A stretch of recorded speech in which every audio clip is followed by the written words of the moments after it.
자, 문제를 보겠습니다. 극수 변환식 3상 유도 농용 전동기가 있고요. 고속축이 어떻게 되냐면 사극이래요. 사극. 전격 출력이 30kW래요. 저속축은 고속축의 3분의 1 속도, 속도가 3분의 1이라네요. 이럴 때 저속축의 극수와 전격 출력은 얼마인가 두 가지를 알아보라 그랬네요. 하나는 극수를 물어봤고 하나는 전격 출력을 물어봤네요. 그럼 이게 1번이고 2번이라 그러면 자, 1번 뭡니까? 극수 P와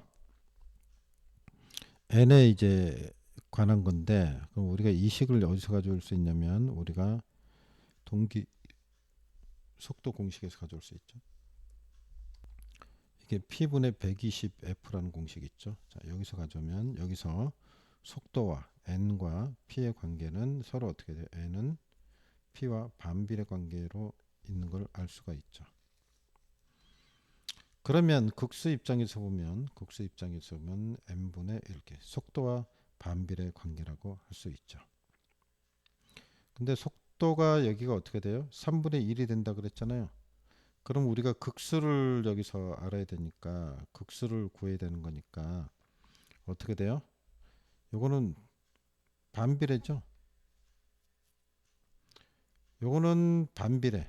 그죠? 극수와 속도가 반비례 관계.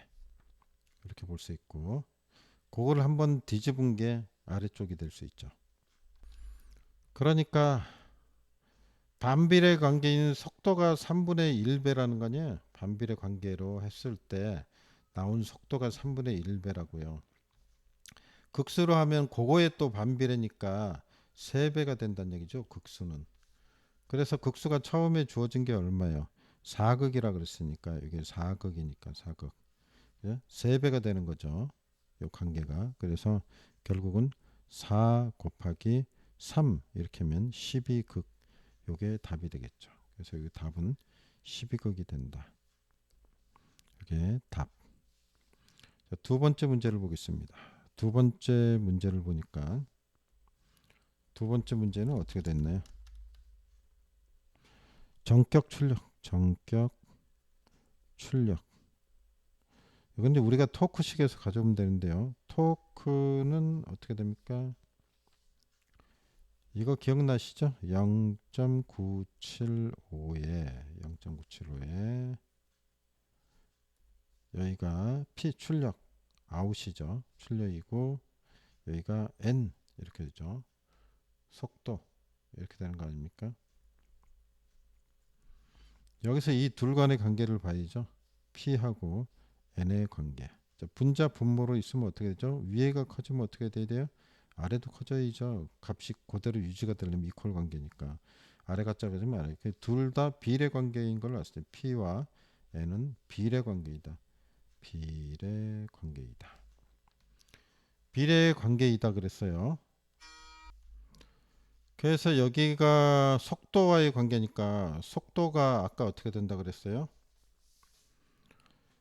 요 이제 서로 비례관 거니까 속도가 얼마큼 떨어진 거예요? 3분의 1로 떨어졌죠? 그럼 비례 관계 둘이 비례 관계니까 이것도 떨어져요. 그럼 여기 30kW라고 돼 있잖아요. 요거 곱하기 3분의 1이죠. 그러면 3분의 1, 3, 1, 3, 10kW가 되네요. 10kW. 요게 답이 되겠죠. 그래서 이게 답이 되겠습니다. 뭐 복잡한 문제는 아니었고 식을 알면 풀 수 있는 문제였습니다. 다음 문제 보니까 그림과 같이 삼성농협 유도 전동기 4대가 있다 그랬네요. 4대가 있는데 하여튼 이해된 MCC반 모터 컨트롤 센터죠. 이제 이런 판넬을 구성하고자 할 때 물음에 답하세요. 1번이 MCCB 뭐 컨트롤 센터의 기기 구성에 대한 대표적인 장치 무슨 장치가 들어가느냐. 일단 뭐 차단기가 들어가죠. 여기 보니까 차단기가 들어갔고 그다음에 기동 장치가 들어가고 뭐 대부분 이런 데 보면 보호 장치가 또 뭐 있어요. OCR 뭐 이런 거 들어가죠. 자, 그런 거를 볼 수 있습니다. 그래서 대체적으로 써주면 되죠. 그럼 여기 나온 대로 이게 뭐예요? 차단 장치. 차단 장치. 그다음에 기동 장치. 기동. 기동이죠. 기동 장치. 그 다음에 뭐 보호장치 OCR 같은 거 이런 거 보호장치라고 그러죠. 보호장치. 이 정도에서 세 가지 써주면 되겠습니다. 그래서 위에도 다시 써볼게요. 차단장치, 차단장치, 그다음에 기동장치, 기동장치, 네, 보호장치죠.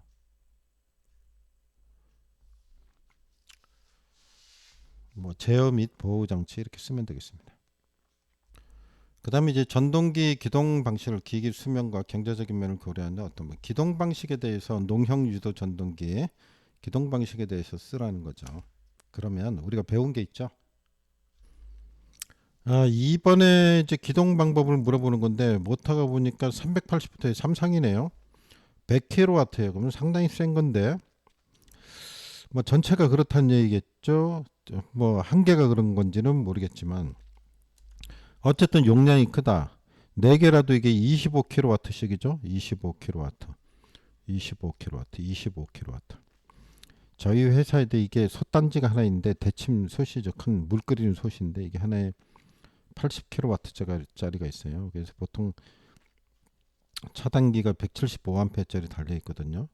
이거 상당히 많이 들어가는 형광등 뭐 6, 700개 켜는 것만큼 들어가는 건데 이게 그 정도보다 더 들어간다는 얘기네요. 그러면 모터가 엄청 크다는 얘기죠. 여기서 이제 대용량이다. 대용량, 용량이 크다라는 걸 염두에 두고 그럼 우리가 보통 5kW 미만, 5kW 미만 이 5kW 미만일 때는 우리가 지기 기동을 하죠. 바로 연결하는 거. 그 다음에 5에서 15kW 정도까지는 Y 델타 기동을 합니다. 15 이상 더 큰 경우에는 리액터나 기동보상기를 씁니다. 이 중에 기동보상기 기동이 더 낫다고 할 수 있습니다. 그래서 여기서는 기동보상기 기동이라고 써주면 되겠습니다. 그럼 2번에 답이 될 수가 있겠습니다. 그래서 요 농형 유도전동기 그러면 네 가지를 하나 둘 셋 네 가지를 떠올릴 수 있어야 되겠습니다. 그 다음 문제 보도록 하겠습니다. 그 다음 문제를 보니까 콘덴서 설치 시 오고조파를 제거하고자 한다. 그 대책에 대해서 설명을 하세요. 우리가 콘덴서를 설치하게 되면 이 계통에 문제가 되는 게 3고조파고요. 5고조파가 문제가 됩니다.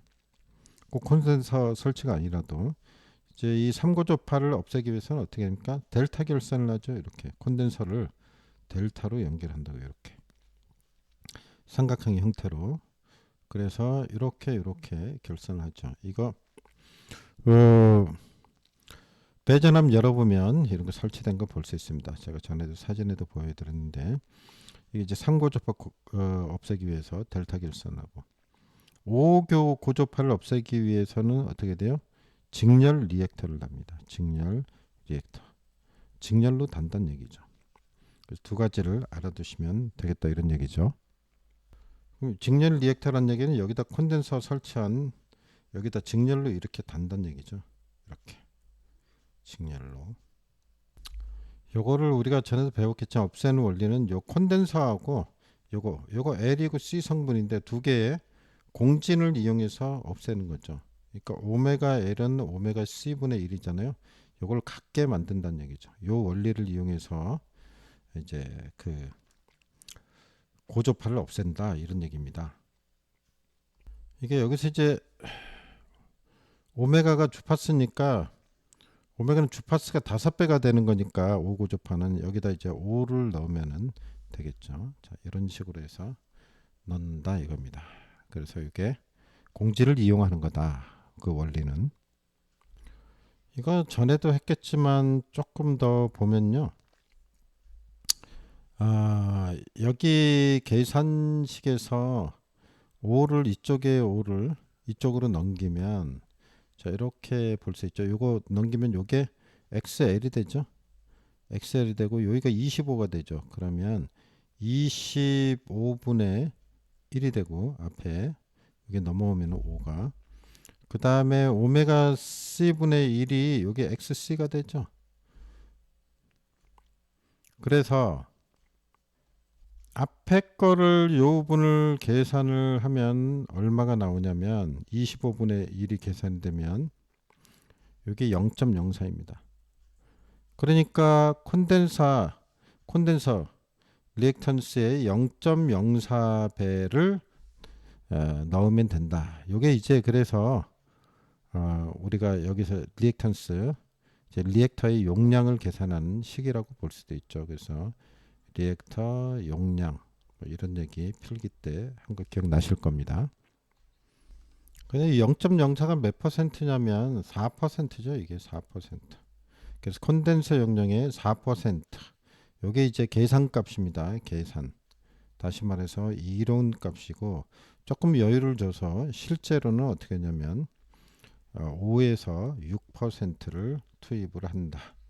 이렇게 여기까지 필기 때 다 한 내용들입니다. 나왔으니까 기억을 되살려 보시면 좋을 것 같습니다. 그 다음에 아래 문장이면 차단기는 보호 계정기의 네 가지 요소에 의해 동작되도록 그 네 가지 요소를 적으세요. 이건 뭐 암기를 하셔야 됩니다. 암기를 하고 계셔야 된다. 그 네 가지 요소가 뭔지. 그러니까 이 차단기가 스스로 자기를 끊어내지는 못하죠. 이제 보호 계정기 쉽게 얘기하면 이제 릴레이죠. 요게 작동을 해서 차단을 해주는 게 되겠죠. 그 네 가지를 써보면 첫 번째 단일 전류 요소가 있습니다. 전류 요소 전류값만 가지고 작동한다는 거 있죠. 뭐 OCR 이런 거 아니겠어요? 그 다음에 두 번째는 단일 전압 요소입니다. 전압만을 가지고 계정기를 동작시킬지 아닐지 트립할지 안 할지 판단한다는 얘기겠죠. 대표적인 게 뭐 과전압 계정기, 부족 전압 계정기 이런 것들이 있죠. 그 다음에 이제 세 번째가 전압 전류 요소로 작동을 하는 겁니다. 전압 전류가 있으면 임피던스를 계산할 수 있죠. 그래서 임피던스 계정기. 임피던스 계정기가 바로 거리 계정기라고 볼 수 있죠. 거리 계정기. 그러니까 전압 전류를 비교해서 한다는 얘기죠. 전압 전류를 비교해서. 그래서 여기서 이제 임피던스 값을 알 수 있으니까 대표적인 게 이제 뭐 임피던스 계정기, 거리 계정기 뭐 같은 얘기지만 이런 거다 이런 얘기입니다. 그 다음에 마지막으로 네 번째 이전류 요소가 있습니다. 이전류. 두 군데 전류 값을 가지고 계산하겠다. 이게 대표적인 게 차동 계전기가 있죠. 계전기 이렇게 볼 수 있습니다. 그래서 다시 한번 정리하면 여기에 있는 요 네 가지 요소가 될 수 있다. 그래서 기억을 해 두시면 좋겠습니다. 네, 여기까지 하고 좀 잠시 또 쉬어야 될 것 같아요.